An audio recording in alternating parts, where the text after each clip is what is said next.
ठरलं तर मग या मालिकेच्या आजच्या भागामध्ये काय होणार आहे ते आपण पाहू। सुरुवातीलाच आपण पाहतो की रविराज बोलत असतो, अर्जुन हे बघ, परिस्थिती जरा खूप बिकट आहे, ही परिस्थिती आपल्याला नीट हाताळायला पाहिजे, हा सगळा आपल्या विरुद्ध रचलेला ट्रॅप आहे आणि तू जर असंच काहीतरी बोलत राहिला ना तर परिस्थिती आणखीन चिघळेल। हे बघ, साक्षीचा खोटेपणा खोटा पाडण्यापेक्षा तुम्हाला निर्दोष सिद्ध करणं आता जास्त महत्वाचं आहे। अर्जुन मानेनेच हो बोलतो। चैतन्य फोनवर बोलत असतो, त्याचं फोनवर बोलत बोलत अर्जुनकडे लक्ष जातं।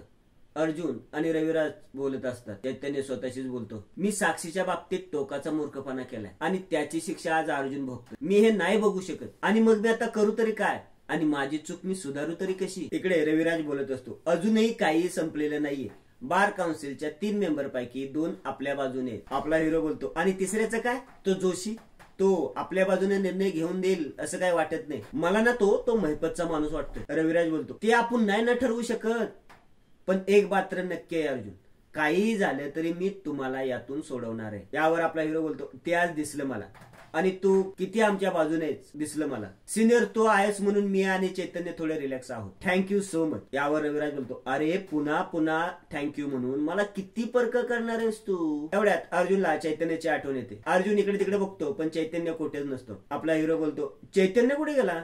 रविराज बोलतात, कॉल करून बघ। आपला हिरो चैतन्यला कॉल करतो, चैतन्याच्या फोनची रिंग वाजते पण चैतन्य कॉल रिसीव्ह करत नाहीये। इकडे महिपत बोलतो, पोलीस स्टेशनला आपली लय चालत होती, आपल्याला काय पाहिजे काय नको हे सगळं तिथे मिळत होतं, पण शेवटी घर ते घर असतं नाही का।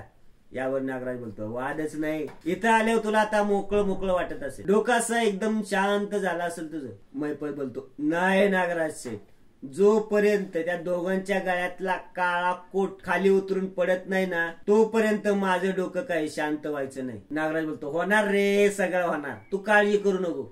एव्हा ना बार काउन्सिल मध्ये त्या दोघांचे काळे कोट उतरवण्याची तयारी सुरू झाली असेल, आज त्या दोघांची सनद काढून घेतली जाणार एवढं नक्की। तन्वी बोलते, हो म्हणूनच मी मनातल्या मनात सर्व देव सुद्धा पाण्यात ठेवलेत, एकदा का अर्जुन त्या आश्रम केस मधून बाजूला झाला ना की सगळे फ्री। महिपत बोलतो, पण काही म्हणा नागराज शेठ, माझ्या लेकीने जो काय डाव टाकलाय ना पुढे जाऊन बापाचं नाव ती नक्कीच मोठं करणार। एवढ्यात साक्षी येते, बोलते, अण्णा, अहो अण्णा। महिपत बोलतो, काय झालं।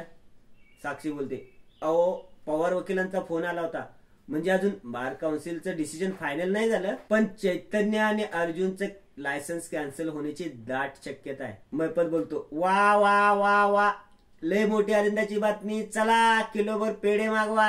तिथं नाही का त्या नवरा बायकोचं तोंड आपण गोड केलं, आता परत करावं लागणार ना, मागवा पेढे मागवा। तन्वी बोलते, अहो नुसते पेढे काय मागवताय, अहो अर्जुनची वकिली कायमची बंद होते, मग नुसते पेढे काय मागवताय, ही किती आनंदाची बातमी आहे, आणि तुम्ही काय फक्त मग पेढे खाऊ घालणार। नागराज बोलतो, अरे महिपत, पार्टी पाहिजे पार्टी, त्या अर्जुनचा काटा आता कायमचा निघालाय। यावर महिपत बोलतो, देणार ना नागराज शेठ, पार्टी देणार, आणि अशी जंगी पार्टी देणार की तुम्ही पण बघतच राहणार। इकडे आपला हिरो आणि रविराज चैतन्याला शोधत असतात।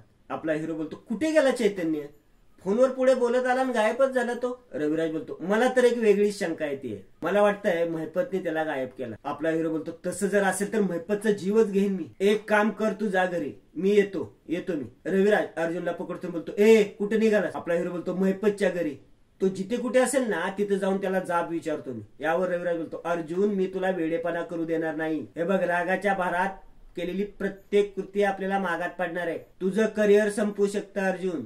आपला हिरो बोलतो, मग काय शांत राहू मी, अरे आपण थोडा वेळ वाट बघूयात ना चैतन्याची, आपण एक काम करू, आपण तुझ्या घरी जाऊन थांबू, कदाचित तो तिकडेच येईल। हे बघ, आपण संध्याकाळपर्यंत वाट बघू, संध्याकाळपर्यंत, नाहीतर पोलीस कंप्लेंट करू, ओके। दोघेही घरी निघून जातात। इकडे महिपत बोलत होतो, कसं आहे ना नागराज शेठ, त्या अर्जुन सुभेदारला आता कोर्टात केस लढता येणार नाही, एकदा का त्याचं ते वकिलीचं लायसन कॅन्सल झालं की बसल बोंबलत, त्यामुळे आता साक्षीला त्या आश्रम केस मधून सोडवणं आता आपल्याला सोपं जाईल। तन्वी मोदीच बोलते, आणि मी सुद्धा सुटेन आता कायमची। नाही हो, तो अर्जुन जेव्हा कोर्टात उलट तपासणी घेतो ना तेव्हा किती भीती वाटते माहितीये, मला तर कायम असं वाटायचं की आता आपलं बिंग फुटणार आणि किल्लेदारला कळलं की आपण तन्वी नाही येत तर मग आपल्याला भीक मागायला लागणार। नागराज बोलतो, पण आता ते टेन्शन संपलंय प्रिया, आता अर्जुनच्या जागी कोणीतरी दुसरा वकील येईल ती आश्रमची केस लढायला, पण त्यालाही गुंडाळायला आपल्याला वेळ लागणार नाही। इकडे अर्जुन आणि रविराज घरी येतात। प्रतापराव बोलतात, अर्जुन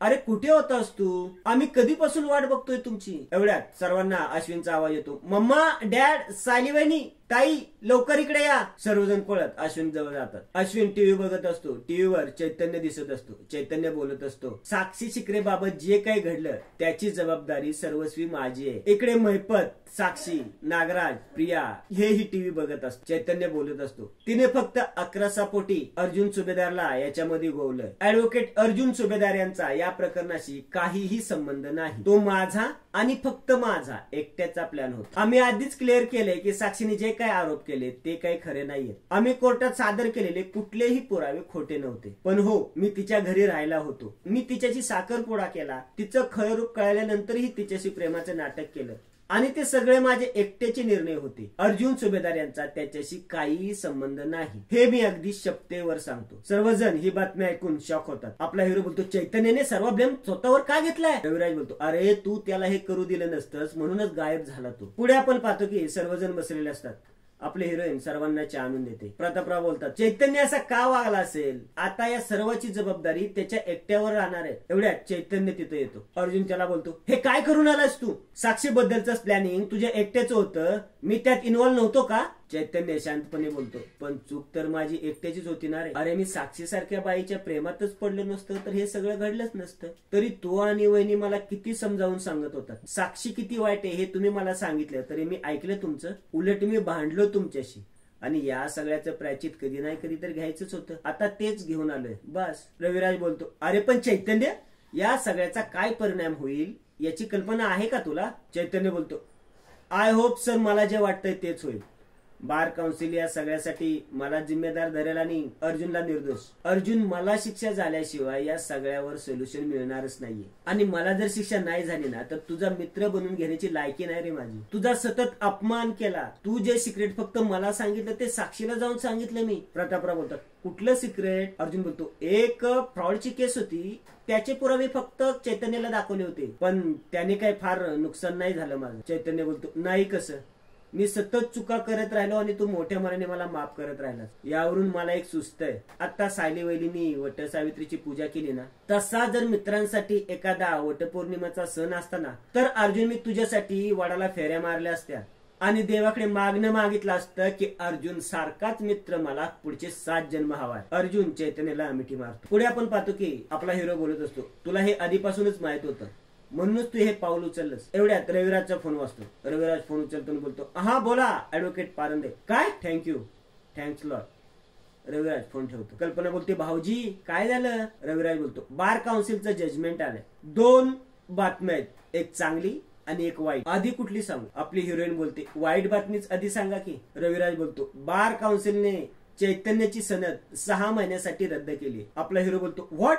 हे कसं करू शकतात ते? प्रतापराव बोलतात, आणि दुसरी बातमी काय? रविराज बोलतो, दुसरी बातमी हे आहे की बार काउन्सिलने अर्जुनला निर्दोष ठरवलंय. आता त्याच्यावर कसलाही ठपका नाही आणि त्याच्या वकिलीवर कसलाही परिणाम होणार नाही. चैतन्य हसायला लागतो. चैतन्य खुश होऊन अर्जुनला परत मिठी मारतो. चैतन्य बोलतो, तुला कळतंय का? अरे तू वाचले असम केस मध्ये जे कोर्टात पुरावे सादर केलेले ते सगळे व्हॅलिड ठरतील. अर्जुन, अरे मला तर गॅरंटी आहे की गेलेले सगळे क्लायंट परत येतील. प्रतापराव बोलतात, याचा अर्थ असा झाला की चैतन्य जे मीडिया समोर बोलला ते ऐकून बार काउन्सिलने निर्णय दिलाय. आपला हिरो चैतन्यला बोलतो, तुला माझ्यासाठी आनंद होतोय आणि तुझं काय? आधी साक्षीने तुला फसवलं आणि आता शिक्षा ही तुलाच होतीये. आपली हिरोईन बोलते, चैतन्य सर, हा लढा आपण सुरूच ठेवायचा. चैतन्य बोलतो, येस नक्कीच. चैतन्य सर्वांच्या चेहऱ्यांकडे बघतो आणि बोलतो, अरे तुम्ही सगळे एवढे सिरियस काय? आता तर खरा न्याय झालाय आणि 6 महिन्यासाठी गेली सनद माझी, कायमची थोडीच गेली. त्या 6 महिन्यात मी एक गोष्ट नक्की ठरवून घेईन की अशी घोडचूक माझ्याकडून परत कधीच होणार नाही. अर्जुन, अरे तुझ्यासोबत मला फक्त कोर्टात येता येणार नाही इतकं. अरे पण मी मदतीला आहेच ना.